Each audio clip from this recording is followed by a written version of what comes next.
Assalamualaikum. Bertemu kembali dengan saya Cipta Hening, pengasuh Majelis Dzikir dan Tasawuf Sirul Asrar. Kali ini kita akan membahas tentang meditasi kuantum. Kita bahas lebih dalam, kita kupas lebih detail lagi guna manfaat daripada meditasi kuantum. Kenapa saya mengulang bahasan tentang teknik meditasi kuantum dan rahasia di balik meditasi kuantum? Karena banyak sekali rahasia yang mungkin selama ini tidak kita ketahui bisa terbuka, bisa disaksikan, bisa dirasakan di dalam kehidupan ini. Meditasi hari ini akan menemukan rahasia yang berbeda di saat kita melakukan meditasi esok hari ataupun meditasi kemarin lusa.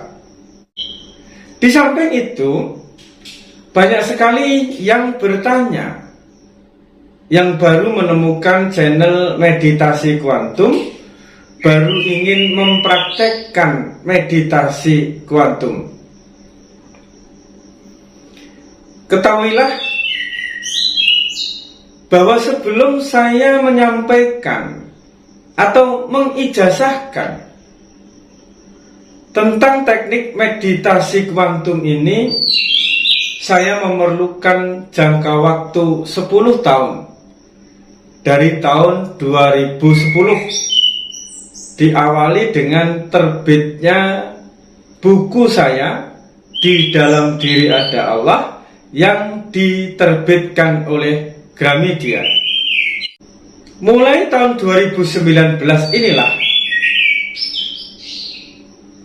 saya mengajarkan tentang beberapa teknik, termasuk zikir nafas, sholawat, juga rotib al-asra, dan lain sebagainya. Di dalam jangka waktu 10 tahun ini, yang saya lakukan adalah bagaimana mendapatkan ridho dari alam semesta ini, dari para guru-guru, dari para leluhur, dan tentunya mendapatkan restu dari junjungan kita Nabi besar Muhammad Sallallahu Alaihi Wasallam, agar semua teknik termasuk meditasi, zikirhu Allah, sholawat, rotib al-asra, dan lain sebagainya, itu bisa sambung sehingga sir leluhur kita para guru dan sir daripada junjungan kita Nabi besar Muhammad Sallallahu Alaihi Wasallam mengalir ke dalam siapa saja yang mengamalkannya. Tentunya di dalam proses meminta ridho, meminta sambungan, meminta izin kepada semesta, kepada para guru, dan kepada junjungan kita Nabi besar Muhammad Sallallahu Alaihi Wasallam, itu melalui proses cobaan, hinaan, fitnahan, jalan yang penuh onak dan duri. Proses kesulitan, proses fitnahan, hinaan, onak dan duri yang membuat saya berdarah-darah, itu menjadikan ilmu, menjadikan apa-apa yang saya sampaikan, saya ijazahkan itu ada nilainya, sehingga ilmu itu mudah sambung, mudah dirasakan, mudah dicapai, sehingga seseorang amat mudah untuk mencapai kesempurnaan spiritual dan rohani. Ketahuilah bahwa salah satu ibadah, salah satu aktivitas yang tidak bisa diikuti oleh para jin, oleh para setan adalah diam, adalah tafakur, adalah suluk, atau yang disebut dengan meditasi. Karena dengan meditasi ini mengasah batin kita, mengasah kewaspadaan kita dengan cara mengetahui kekurangan, kelemahan, kesalahan yang ditimbulkan oleh nafsu, ego, dan keakuan kita. Di dalam bahasa universal, suluk atau tafakur itu disebut meditasi. Namun masyarakat kita masih alergi dengan sebutan meditasi, karena meditasi itu cenderung dianggap sebagai sesuatu yang klinik, sesuatu yang mengarah kepada perdukunan, sesuatu yang mengarah kepada hal-hal yang bersifat syirik. Namun ketahuilah bahwa meditasi itu adalah suatu perbuatan, suatu aktivitas yang tidak bisa dimasuki oleh setan, tidak bisa dimasuki oleh iblis, sehingga kita benar-benar berjalan sendiri tanpa didorong oleh iblis, tanpa dibisiki oleh iblis, sehingga mata batin kita menjadi bening untuk mengetahui, untuk mewaspadai segala sesuatu yang menyesatkan kita, segala sesuatu yang merugikan kita. Sahabatku, meditasi kuantum dimanapun berada,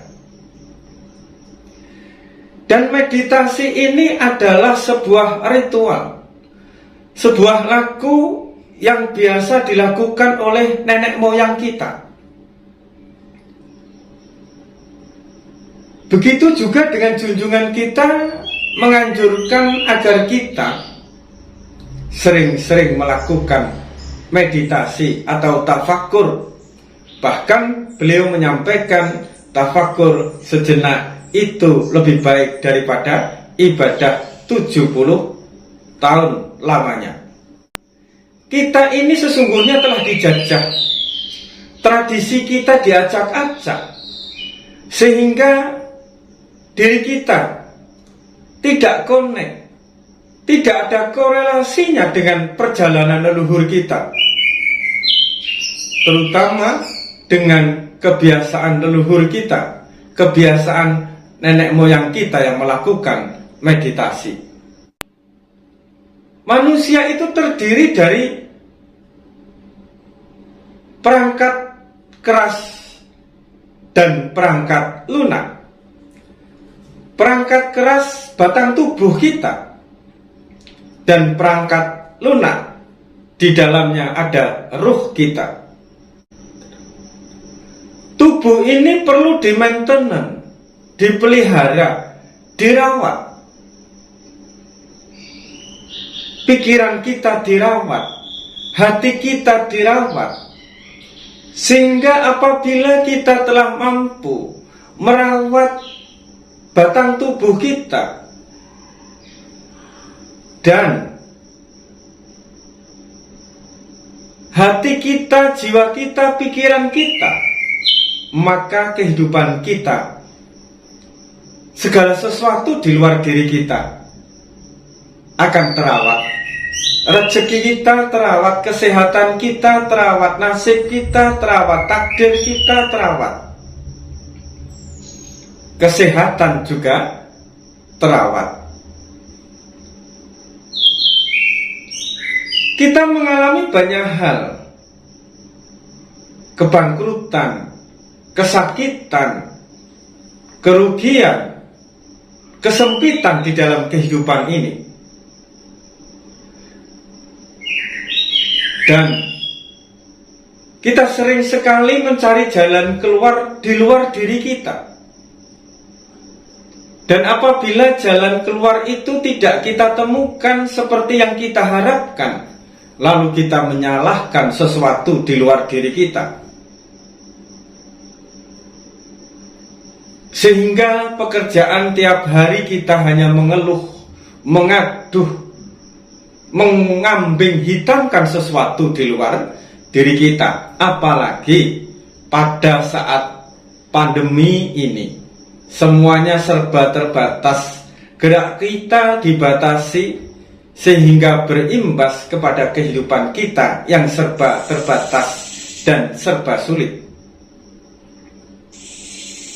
Tidak ada jalan yang baik, tidak ada jalan yang sempurna yang mampu membawa kita keluar dari semua keadaan ini, kecuali diri kita merawat keadaan batang tubuh kita yang merupakan perangkat keras, dan segala pikiran kita, hati kita, ruh kita, kita rawat dengan jalan meditasi. Karena di dalam meditasi ini secara otomatis akan melakukan pelepasan. Unsur api dilepas yang menjadikan nafsu amarah. Unsur angin dilepas yang menjadikan nafsu angan-angan. Unsur air dilepas yang menjadikan nafsu keinginan yang berlebih. Unsur tanah pun dilepas agar kita mampu lebih dalam menyelami, masuk ke dalam unsur tanah itu sendiri. Apabila seseorang telah melepas perangkat kerasnya, maka dia akan mampu mengakses perangkat lunaknya. Dan perangkat lunak ini bekerja tanpa virus, tanpa gangguan, sehingga dia menggerakkan diri kita dan menggerakkan sesuatu di luar diri kita, dan menciptakan sebuah keadaan, sebuah kejadian yang baik bagi kehidupan kita. Inilah salah satu manfaat daripada meditasi. Khusus tentang meditasi kuantum, tujuannya adalah menyelaraskan unsur materi menjadi unsur non-materi. Dengan demikian, kita akan merasakan sebuah ketenangan dan kebahagiaan yang tanpa sebab.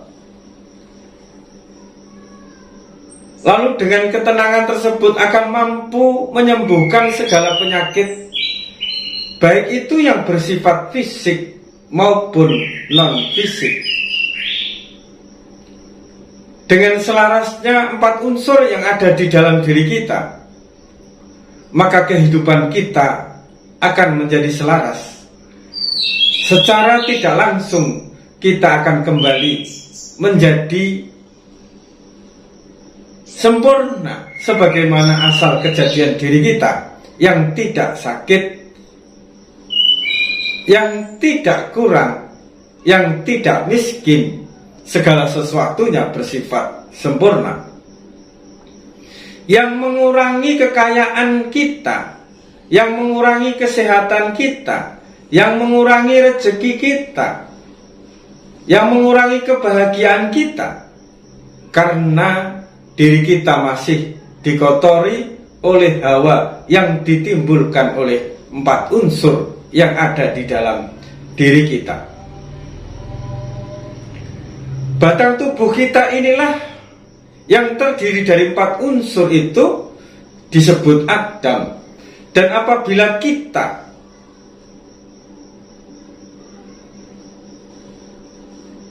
merasakan, mengalami dominasi daripada 4 unsur itu di dalam diri kita,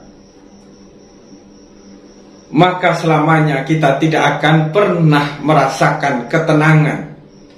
Kita tidak akan pernah merasakan cukup. Kita tidak akan pernah merasakan keberlimpahan. Dan kita tidak akan pernah merasakan surga. Namun apabila diri kita mampu melepaskan 4 unsur itu, maka kita akan merasakan apa itu surga di dunia ini. Di samping untuk ketenangan, penyelarasan diri kita dengan alam semesta, dan memperbaiki kualitas kehidupan kita secara duniawi, lalu menyembuhkan segala penyakit yang ada di dalam diri kita, maka dengan meditasi kuantum akan mampu menginjakkan kaki kita di dalam dunia spiritual, di dalam dunia makrifat, yang pada akhirnya kita mengenal kesejatian kita, yaitu yang disebut Muhammad, rupa yang terpuji yang berasal daripada Nur Muhammad. Apabila kita telah menemukan rupa yang terpuji, maka segala sesuatu itu yang di luar diri kita akan memuji diri kita dengan mempersembahkan suatu keadaan, suatu kejadian yang terbaik. Itulah kenapa manusia disebut makhluk yang sempurna, makhluk yang paling mulia, karena ada potensi alam semesta itu memuliakan manusia apabila di dalam diri manusia itu telah terbit cahaya Muhammad dengan cara menanggalkan cahaya atau energi yang ditimbulkan dari unsur materi yang menjadi batang tubuh manusia yang disebut Adam. Inilah rangkuman manfaat daripada meditasi kuantum untuk keluar dari segala masalah dengan cara mengetuk diri kita dengan merawat segala sesuatu yang ada di dalam diri kita. Dengan kita merawat yang ada di dalam, maka sesungguhnya kita telah merawat apa-apa yang ada di luar diri kita. Cukup sekian, semoga manfaat. Nanti selanjutnya akan saya bahas step by step tentang meditasi kuantum yang merupakan warisan nenek moyang kita, meditasinya orang Jawa. Ingat, tetap waras dan tetap fokus. Wassalamualaikum warahmatullahi wabarakatuh.